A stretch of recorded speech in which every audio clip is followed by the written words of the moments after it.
na lang talaga. Do your makeup pero ipamiblend mo is ice. Alam kong mainit yung panahon pero okay pa ba kayo? Syempre hindi kita hihindian, no? So let's go. First step is primary. Apply ko muna to directly sa aking mukha. Sobrang laking yellow na to. Ewan ko na lang talaga. Ang lamig. Ang lamig, di. Kukuskus ko na lang siya. Bahala na kung mablend niya man yan o hindi.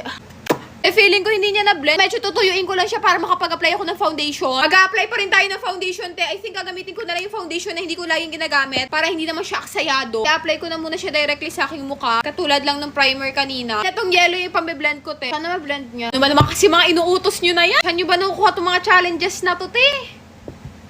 Hindi niya na na-blend. Wait nga lang daw. Tatanggalin ko muna to. Ulitin ko. Ang foundation na lang yung gagamitin ko, te. Ko na lang siya directly dito sa yellow. And then yun yung na mag-work to. Hindi ko siya ma-blend, te. Tatry ko pa rin siya. Natutunaw yung yellow kaya hindi niya na-blend, te. Kahit ata na ganyan-ganyanin ko, hindi rin siya Ayoko na. Bahala kayo. Challenge not accepted. Hindi ko na itutuloy to. Binabad trip nyo ako. Sa susunod, pakiayos yung mga challenges, ha?